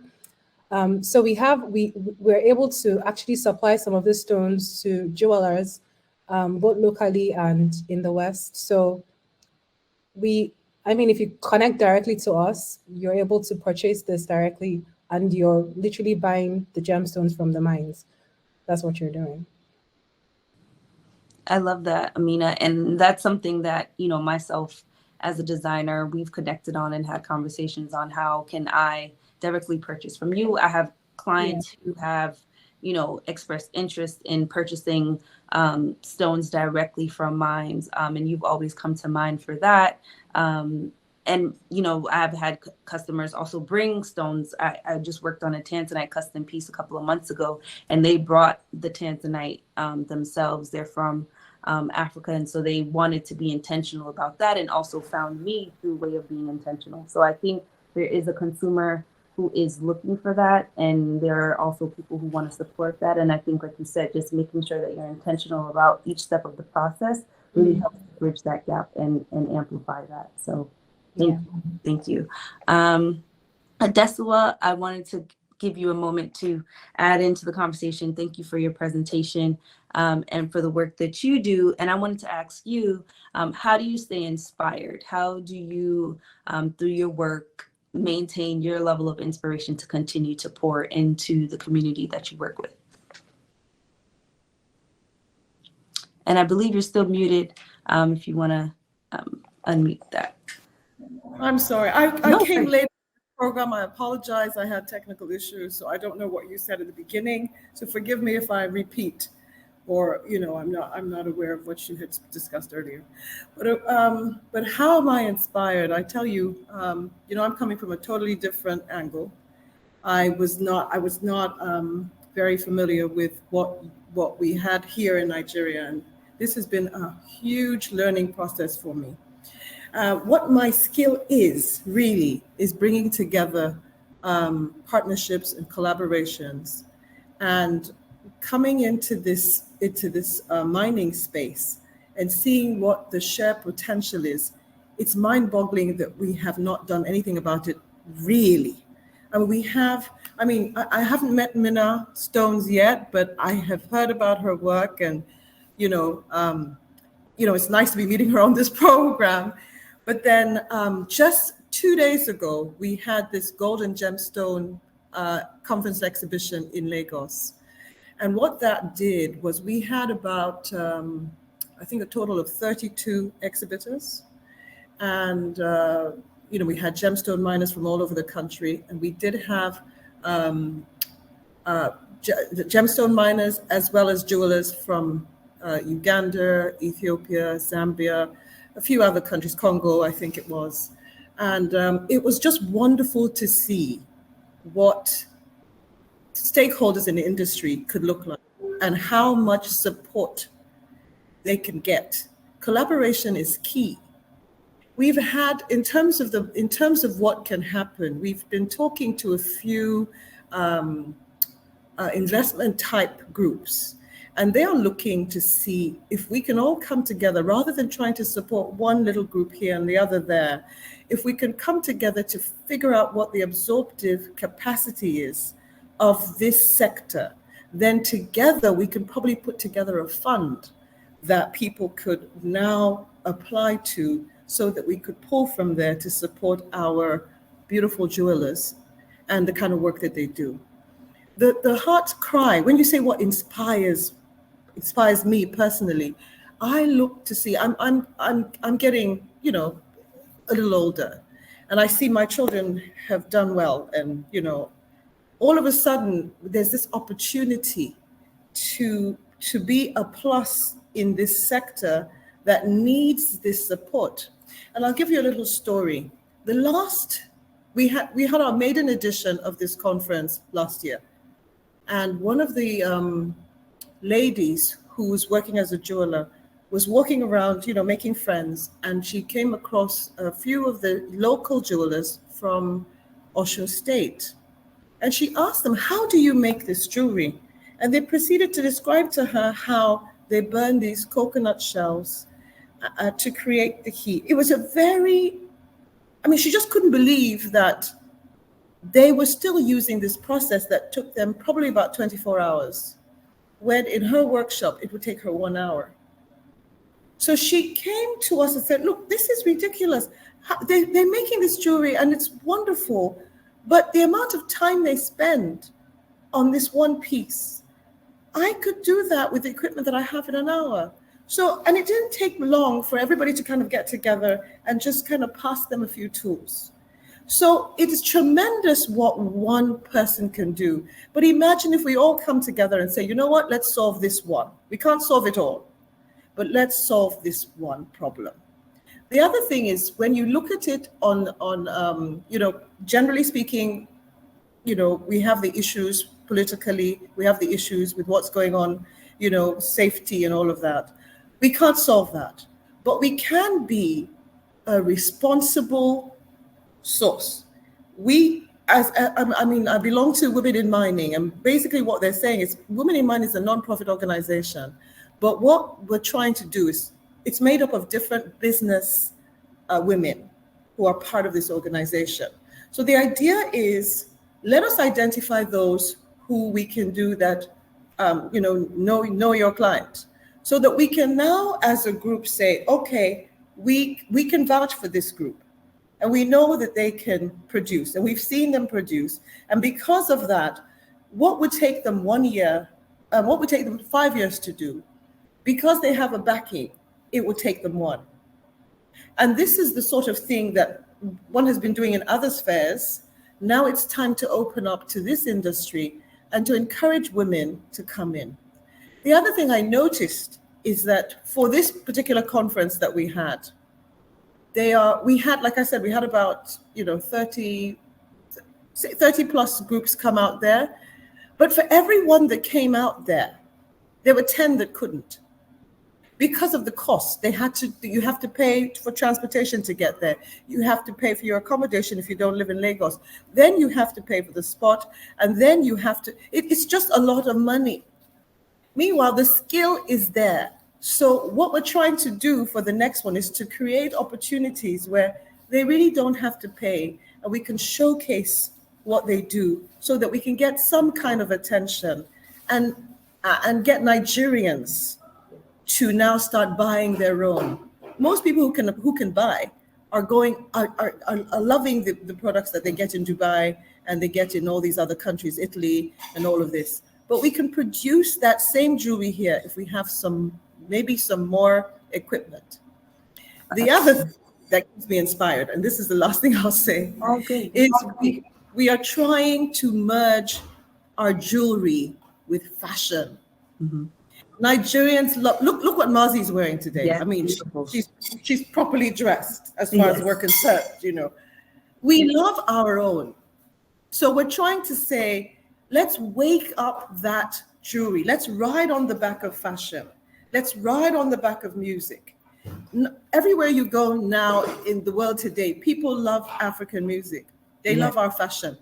We want them to start loving our jewelry. We can produce. You've seen Mina's stuff. That was all the stuff that was shown here today and how they do it. We can change that narrative and make people start looking again at what is distinctly African and loving it. So that's what keeps me inspired. I love that. I'm inspired by that. And I love the way that you capture exactly how you inspire and continue to stay inspired. So thank you for your contribution. All right, let's see. I would love to ask Amina, can you pinpoint a memory or moment that has defined you or your career that you want to share? If you want to share. Oh, you want the waterworks. I know. I love the waterworks. It makes me feel like I'm Oprah. No, I'm joking. Hey, here goes. So, excuse me. I finished my master's in 2010. I have a master's in e-business and innovation from the University of Lancaster. So I was going back to Nigeria to go be an engineer or consultant or something, right? In the technology space. But I've always had the passion for gemstones. And it was the same year I got a scholarship from GIA. So I decided to pursue that. And it was during my studying and everything that I actually realized that we had all these beautiful gemstones in Nigeria. And I said to myself, I'm like, no way am I just finding out here, like in these books, that we have these things in my country. So I go back to Nigeria and I literally start traveling. Like I'm going to the villages. I spend about a couple weeks at my cousin's place in Kaduna, Mazzi, Adesuwa, Hadiza, they will know where these places are. In Kaduna, I'm there, and then I'm basically in the car and stopping at every local government or every village, and I'm saying, Akwai Dutse. Akwai Dutse in Hausa means, do you have stone? But I have a sample of a gemstone in my hand that I'm showing to them as I'm going to these places. And then just one of the villages we stopped at, this man just got so excited. He was like, yes, come in, we have them. And he took me to this, like a hut, and there was just like a bench underneath the table there. He pulled out a bag, like a massive like sack. And in this sack, there were like all these different tourmalines. And I was like, what? And he's like, yes, that they have this just in the back. There's a farmland just behind the houses there. And they were just like picking the stones just right there. But I was excited. I was happy to see that. But where my heart literally broke in two was when I started like just walking around. I have never seen poverty the way I saw poverty in some of these places. And sometimes when I remember, I'm just like, this is an anomaly because literally these people are sitting on millions, but they don't have the capacity, they don't have anything. So it's just there and they have it there. They don't know what to do with it. It was just, for me, it was just, seeing people basically just moving around without, I'm sure people didn't have meals. Like, it was really bad what I saw. And some people came up to me that they've been trying to get, their children to school. They need help for this, they need help for that. We supported where we could, but it was just a lot. It was a lot because, and for me, I just keep. So that was the first trip where I saw it, and I saw the mines, and I saw the situation around the mines, and I said, this can be okay. But that was just the first one. I've been to maybe 20 other ones since then, maybe more, in the core north, and just like in different states in the north. And when I got back to Abuja, which is where I live, the capital, I said to myself, and I had to have a very hard conversation with my parents, I'm sorry, I can't be the engineer that you want me to be. There's work to be done. And I have to do it because I don't see anybody. This was, wow, it's been a while. This was 13 years ago. And my parents were, sad. My dad was like, oh, we paid all this money for you to go study in the UK, do this, and this is what you're. But I couldn't unsee what I saw. And for me, I said, I'd rather stand on the rooftops and scream, because at that point, even in Nigeria, many people didn't know that we had gemstones. Many people didn't know that we had gold. Many people didn't know that we had anything. And it was just so crazy to me. And so I just literally started screaming. Went to the government, we have to do something about this. Went to the CSOs, we have to do something about this.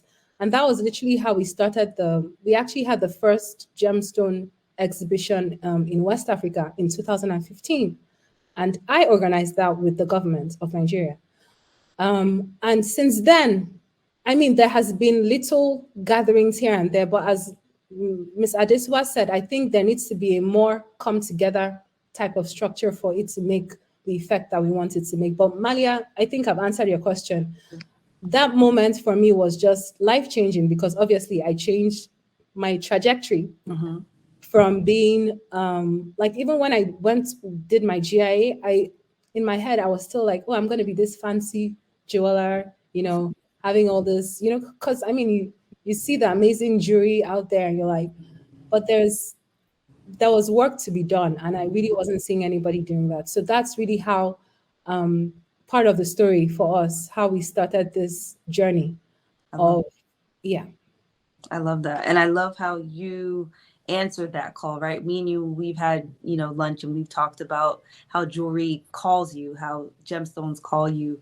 If you are listening close enough and you respond to it, it will continue to guide you into your journey. And that's how I feel with my journey as well. So I love that origin story because I didn't know that specific story. So thank you for sharing that. And look, no one cried. We all held I didn't even cry. I'm surprised. I shocked myself. This is one of many. I have many stories to tell. No, beautiful, and continue to tell those stories because they're beautiful and they come through your pieces and through your work. So continue to share those. And I loved the watermelon tourmaline that Mazzi shared in her presentation. I love the way that you said that, how you chose not to facet it and you left it in its rough form. So I continue to be just astonished by your work. So continue to do that. I wanted to leave space if there was any other questions that I maybe didn't see come through.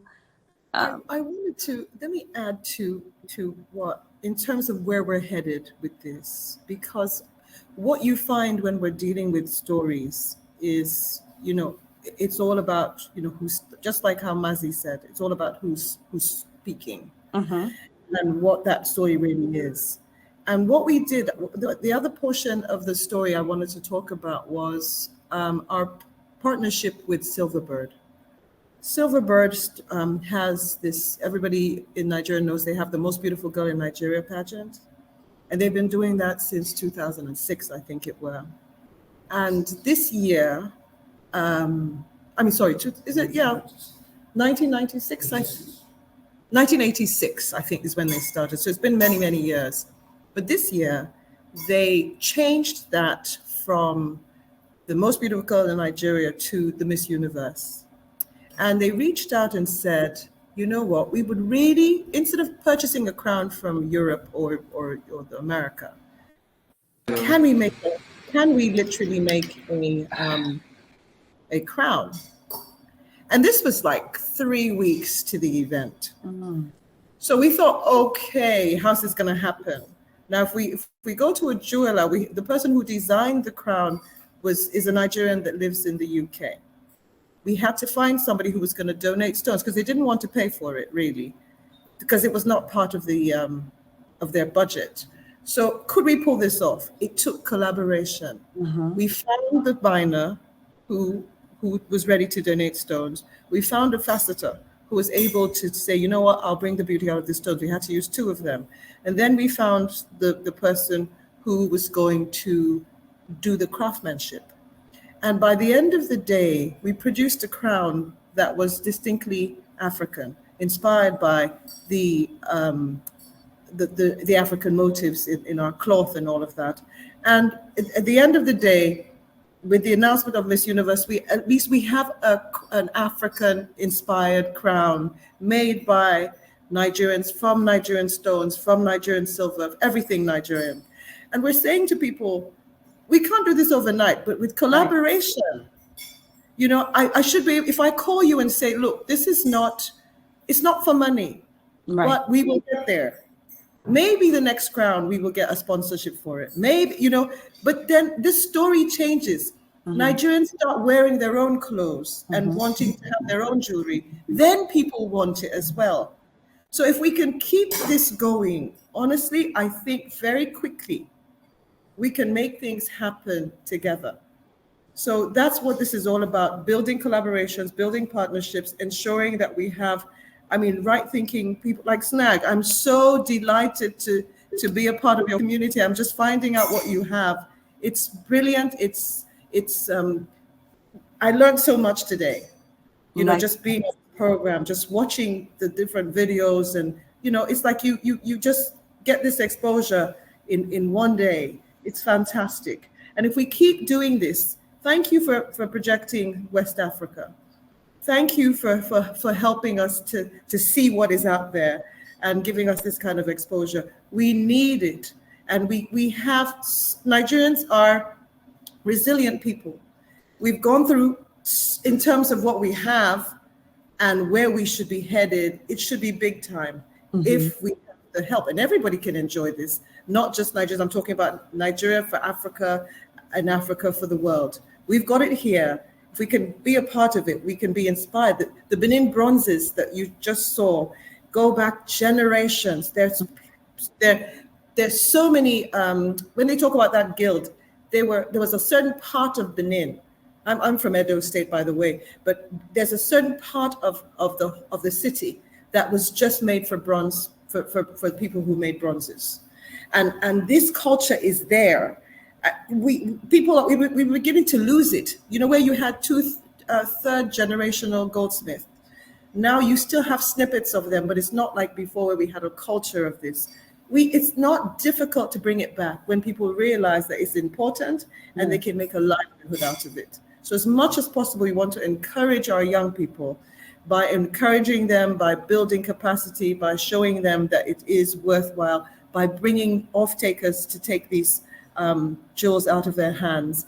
The full range is there, from the inexpensive, semi-precious to the very, very precious, as Mina talked about when she said, you know, she's got those beautiful sapphires.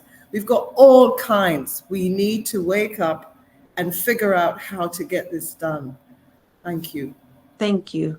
And Mazzi, I know in your presentation and in our conversations in the past, you've been a strong advocate for making sure that those stories are told, because to Adesuwa's point, collaboration can only happen if you know that those collaborators exist, and at different tiers, because it's important to know that, you know, jewelry, minerals, gems are at all levels coming from the continent, but also being manufactured and produced at all levels from the continent and the diaspora. So I wanted to hear from you, how do you foresee or hope that those bridges are closed? And how do you continue to amplify that and bring that message through? So much for the question, Malyia, and thank you so much, Adesuwa, for your comments, and also Amina to your comments as well. I think that what we need is just like a sort of wide church of storytelling. It's really great that Ifebusola has been here to join us, because I think storytelling doesn't necessarily come via words. Imagery is also massively important. People who tell stories, whether it's stills imagery, whether it's filmmaking, documentarians, we have all these wonderful new platforms. You don't necessarily need to pitch a big movie studio, a film studio or TV network. You can just plonk it on, and if you have eyeballs, they will gain momentum, and oftentimes things do then switch over to the mainstream via that. So I do think it's about a multiplicity of voices. I do think it's about also cross-culturally dissemination. So Nigerians working with Senegalese people. I mean, just the work that we saw earlier of Matthias, that I sadly missed because I was in transit, but I'm aware of his work with the Tuareg. So, people, let's say someone like Ifebusola went off to Senegal and shot what Matthias is doing. You then get another amplification across the region. And then someone like yourself, Malyia, who's based in North America, might then think, sod it, all roads lead to Dakar and Lagos. I want to also see. So I do think it's about cross-fertilization. I also think one or two elephants that in the room that haven't been touched upon. Sometimes we have people not talking to each other based on either gender or class or age. So sometimes that can create silos of engagement or silos of activity. Someone might think, oh, there's no point engaging that person because they're not going to talk to me because I'm younger than them, or I am a woman, they're a man, or whatever. And so, or, they're from the elites, which is something that I think all of us who live on the continent of Africa, I mean, I know it's there in North America, but it's really in your face here of the haves and the have-nots. And Mina spoke to it when she was talking about the people who are sitting on millions but haven't got enough money for their children to eat, and yet their children live in the back garden.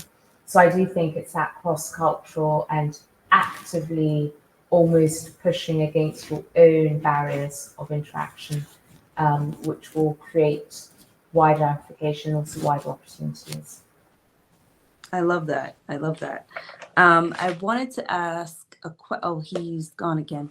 I will wait until, I think he's having technical difficulty, so I'll wait for him to reload, because I do want to touch on the art of storytelling through visuals, right? So storytelling covers all the different parts, through the art, through the visuals, through the writing, and conveying of that message. So I wanted to hear from Ifebusola on his interpretation of that art. So I'll give him another moment to come back on, but wanted to, so much great, as you all are speaking, I'm getting so much more, so many more questions and thoughts and inspiration from you all's story. Let's see here. Let's see, I've asked the inspiration questions. I've asked, what do you hope to leave behind?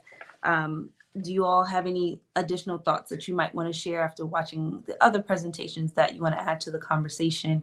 And if not, then I'll go ahead and kind of wrap up the conversation.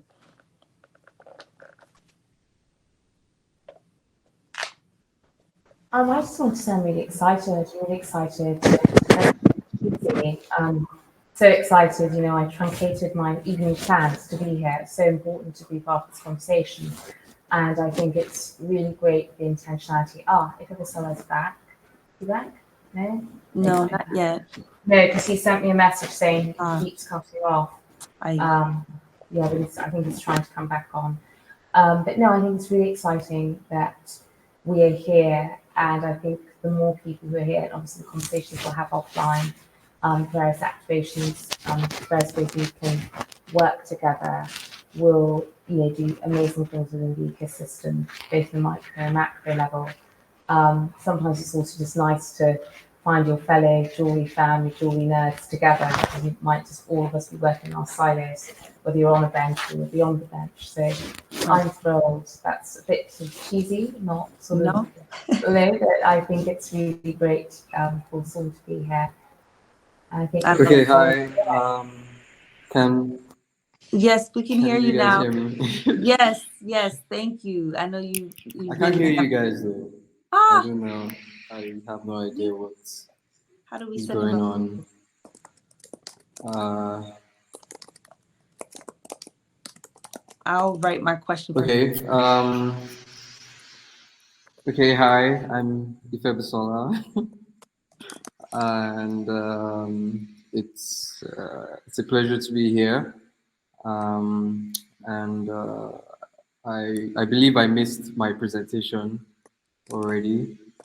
One thing that I really wanted to say is that there's so much that I wanted to talk about in the presentation that I couldn't do within 10 to 15 minutes.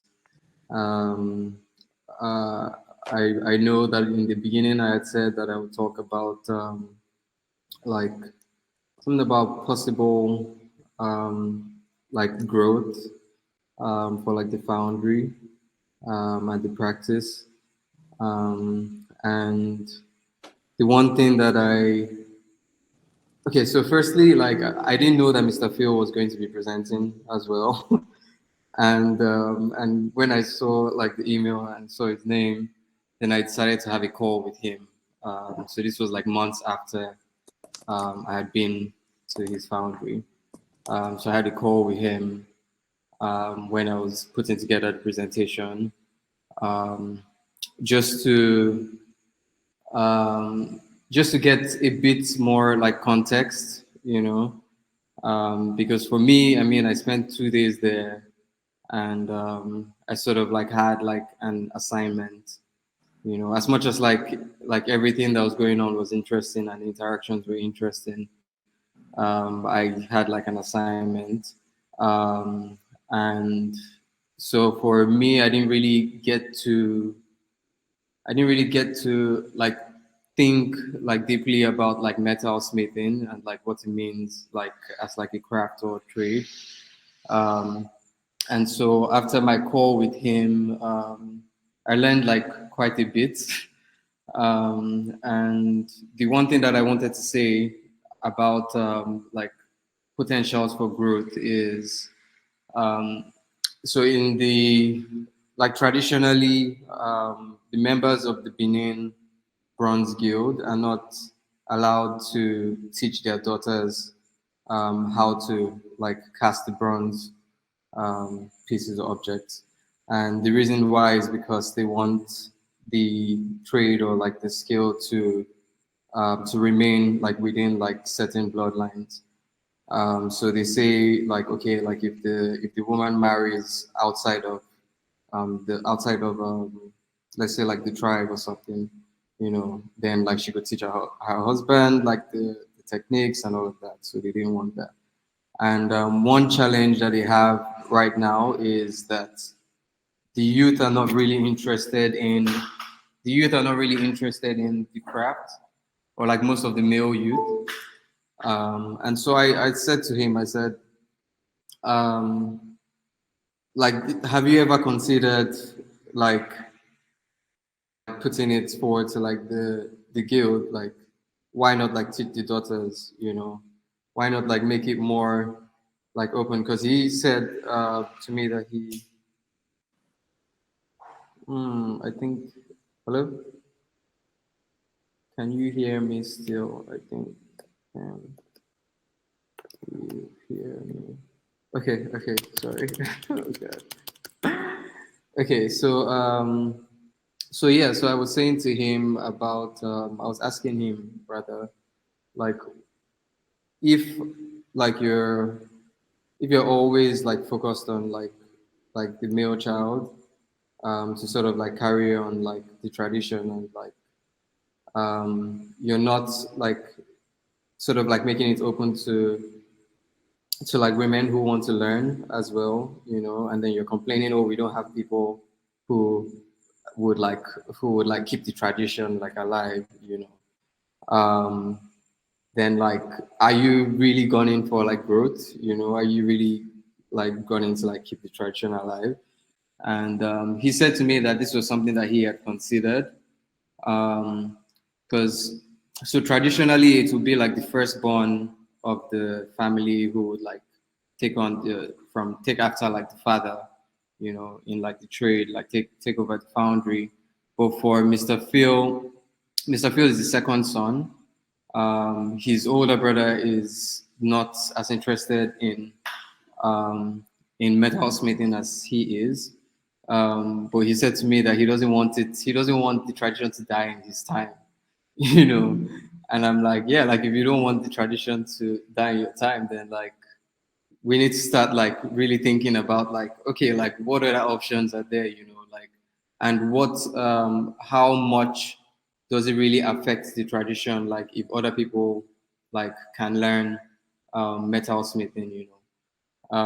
And he said to me that so in his foundry he had, I think, at least like 6-7 workers present, and most of them are not from Benin City, you know. And then I was like, oh, but like these guys are not even like part of like the family or the guild, so like why are you letting these guys like learn, you know? And he said, yeah, that there's certain levels of like the craft that they cannot allow them get to, you know. And I'm like, okay, so you're worried about like your daughters like teaching their husbands like the crafts, you know, but you're open to like teaching other people who are not even like family per se, you know. And we had a really interesting conversation, you know. We also talked about like things like workshopping. We talked about like things like workshopping and things like moving exhibitions, just to sort of like get people to like explore metalsmithing more. And he said one thing that we talked about was even his. I'm sorry, like the way my brain works, I sort of like jump around. I don't know if you guys can really follow me. Okay, cool. So for him, like so I asked him about like his firstborn, and he said, oh yeah, his firstborn is not in Nigeria, like he's studying like he's doing like his master's. He's not really interested in like sort of getting his hands like dirty and like working in foundry. And I said to him like, okay, so if he's not really interested in doing that, like there could be other ways for him to assist in like pushing like the craft forward or pushing tradition forward, you know. So for example, like this idea of like workshopping, this idea of like residencies, like if your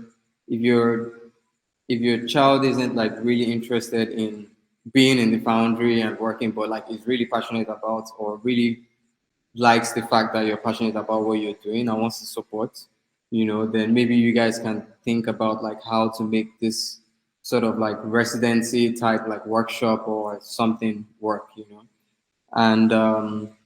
And he was really open to like the idea. He was like, he never thought about like talking to like his son, like that's like sort of in line with like helping out with like development of the foundry, you know. And so yeah, many interesting things in the conversation. I think that for me, one thing that I really hope that this like symposium, you know, can do is sort of like collaborate with Mr. Phil's foundry, you know, there's a lot of like, I feel like there's a lot that can be done, like in terms of, because he even said like the environment is also like something that's, the environment is something that also makes people not want to be there, you know. And I'm like why is it like that? Like, is it because of the design, like the layout, you know? Like what is the reason, you know? So like there are questions that there are questions, or there are some problems that I feel like could be solvable, like even not could be solvable in an economical like manner, if I may say. So yeah, so I think like if we're like really interested in like pushing metalsmithing, if we're really interested in like preserving like the legacy of the metalsmiths that lived like before, and like if we're interested in like seeing people like in the future like continuing to like cast like these like alloys or work with metals, you know, to create so many like different like interesting things, you know. In the presentation you saw how they made like the accessories out of like tap heads, you know. That was something that was like mind-blowing to, I mean, not really mind-blowing, you know, but really, really interesting to me. And it's also like in the like recycling of like these things, you know, like but yeah, anyway, I think I'm going to stop rambling now. Thank you. I don't know if I don't think you can hear me still, but Can I say something real quickly? yes, sure, go ahead. Okay, I was going to say to you, you know, I'm not sure your role is telling that story, but I wanted to say to you that the first woman who actually was allowed into that guild is still alive. She's a princess, the sister of the last Oba of Benin, and her daughter is actually a professor in the University of Lagos. Her name is Peju. I'm sure I'll send you her name. Her name is Peju Wala. Get her last name now. I can send it to you. But she's a professor, and she's into metalsmithing. And her mother was one of the first ones that was brought into that guild. So this sort of thing, if we're trying to now promote Theo's Foundry, it's the kind of story that could bring more women into this, because it has been done. It has been broken already by the Oba's palace itself. But many people don't know about this, because maybe, I don't know if they keep it quiet, but this is something that I think she's in her 80s right now, and she's been able to influence her own daughter to start making. She does fantastic metal work. Wow. So not necessarily the Benin bronzes per se, but she's a jeweler. She's now making fabric, very arty stuff. And this story you have told is an opportunity for us to really go into the core of it and open it out for more females, because it has been done already. But Benin, I'm an Edo girl myself, so the Edo people are very traditional, very traditional. They do things a certain way. It takes time to break this. But the stories, if we're able to tell the stories, Mazzi, I think I have to hold you on this one. If we're able to tell the stories, it opens doors. And this is why we're talking about collaboration, and it's so important for us to talk. So thank you for that story, and thank you for reminding us that there's work to be done for the women in that state. Thank you. Beautiful. Thank you for that. And I wanted to just round out the conversation here. I think that Adesuwa, you hit the nail on the head, that collaboration.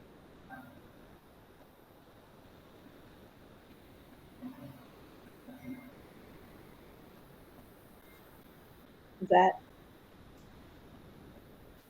I feel like everybody's moving on my screen this time. Yeah, you're fine. I think we lost her again. Oh no. Oh, wait, she's back. Can you hear me? Yes. No. I think we can hear you. I just wanted to thank everyone for their contribution to that phenomenal conversation. Everyone added such texture to such a layered discussion, but everyone's perspective was truly inspiring and helped to really bring some new ideas to the table. And as we walk away with this conversation, I hope that we all remember that collaboration is at the core, because like Adesuwa said, if everyone figures out ways that we can collaborate, we can really amplify and bring forth change. So with that, I want to thank Brianna and I want to thank SNAG for having me as moderator. It has been a pleasure sitting with you all. Thank you for spending the evening with us. Mazzi, thank you. Amina, everyone, thank you for your phenomenal contribution to this conversation. So thank you so much. Thank you for having us. So thank you so much. It's been amazing. Oh, I can't hear everyone. Yeah, thank you very much. Thank you. Really, really inspiring, a lot of it. Thank you. This is the end of the symposium. I just want to thank all of you. This has been incredible. Thank you all for an amazing weekend. It was really enlightening, and I hope it provides an opportunity for everyone to build collaboration across borders and contexts. Thank you so much, Lamar, Thank you, for everyone. guiding us through. And we're so honored to have had you all here as part of our second symposium. We look forward to creating opportunities to collaborate and stay in touch and work together in the future.